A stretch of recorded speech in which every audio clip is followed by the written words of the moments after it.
That habit was protecting me, was not punishing me. And that's why I couldn't stop, and it was so hard.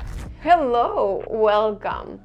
I was at the gym the other day talking to a friend that is trying to get rid of a habit and is struggling a lot with that.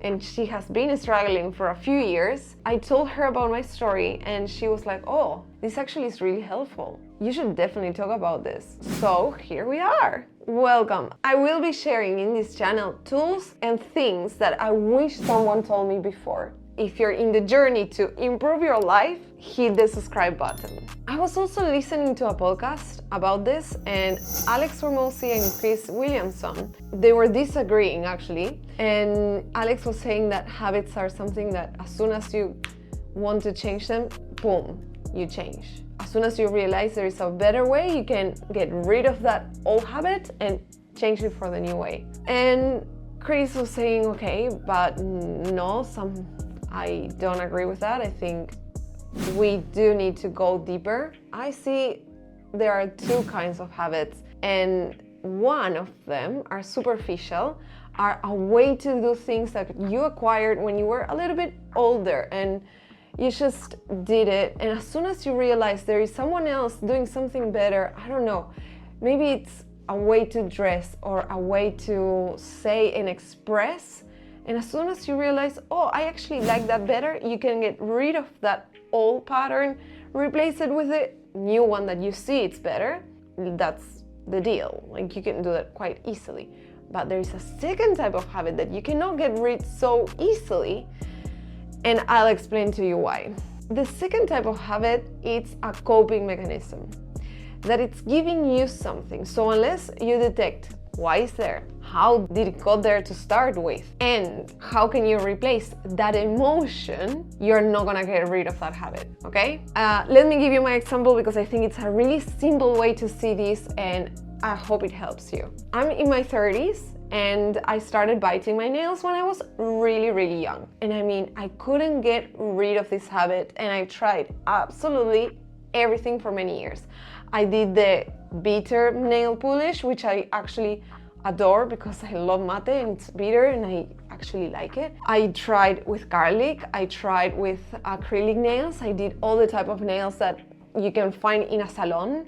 I did everything. Nothing was working. The problem is that because I did it for so long, when I was going to the salon, I had really fragile thin nails already. So they were sanding and coating them on top of a really damaged nail.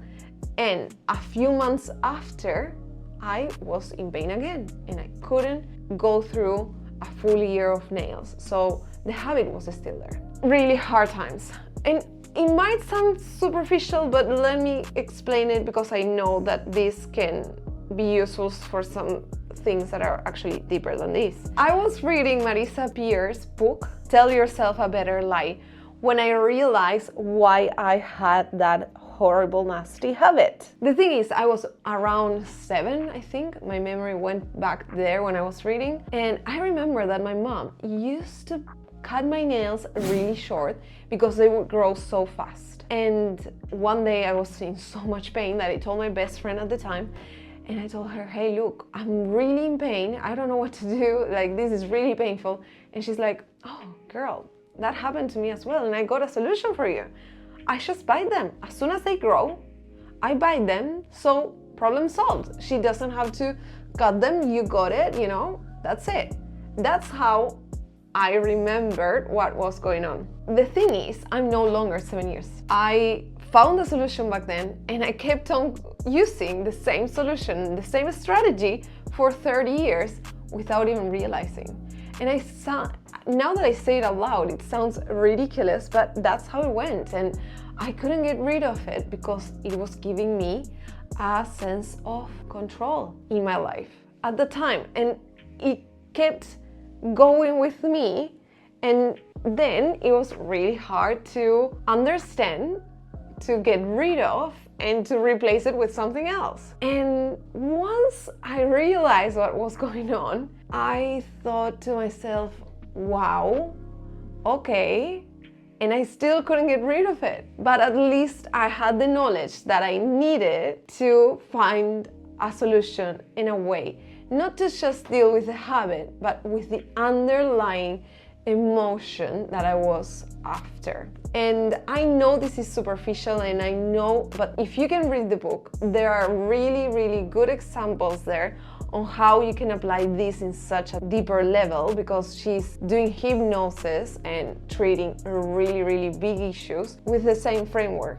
It's just understanding why your past self created that habit, understanding that you're no longer in that situation and that you're an adult now and that you don't need to rely on that technique anymore, that you can create a new one. And in a way, you can heal that part of you just to move forward. And this happens a lot. And to my friend, this clarity helped her so much that that's why I wanted to do this video. That habit was protecting me, was not punishing me. And that's why I couldn't stop, and it was so hard. So now we have some habits that are surface level that you acquire and are a way of doing things that you can change as soon as you realize there is a better option. Other habits that you created and are protecting you or were protecting you in the past, and those are rooted, and you need to understand the emotion that it's attached so you can create that safety in yourself without that habit. And also it's good to see your past self and talk to your past, your inner child, and tell him, hey, you're fine. We don't need this anymore. It's all good.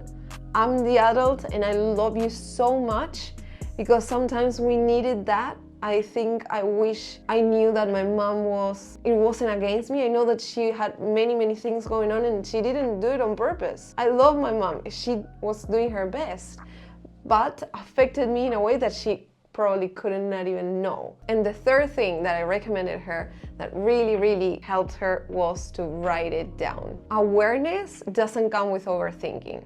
You can overthink all you want. You're never gonna get clear. You're only gonna get tangled in your thoughts. You need to write it down. You're gonna see your fears and you're going to get clear on that. The more specific you are about your fear, the smaller it's going to get. Changing a habit, it's usually really scary. And writing down, having a journal, and every day being specific on what you're afraid of, it's going to help you so much. It's the only way that I found to shrink your fears. I'll tell you another story. When I was coming to Australia, I was afraid of absolutely everything. What if I cannot make it here? What if no one actually likes me? What if I need to go back to Argentina and I don't get another job? What if I'm not safe? I was living in Argentina, that it's really unsafe country, and I was scared to come into Australia, one of the safest countries, just because there were some snakes around sometimes. I never saw a snake actually. My fears were so out of proportion. As soon as I wrote them down, I realized it was nonsense. Basically, no. I don't know if you heard the saying, the devil is on the details, right? But the cure is as well on the details. So get specific, grab a pen and paper, think about that framework if you can find out why you started it. I hope this helps you like it helped my friend. Thank you so much for being here. If you watched till the end, I appreciate you truly. I hope you're having a great day, and if you don't, I hope this helped you in some sort of way. Stay curious, stay kind, and don't forget to breathe. See you in the next one. Bye!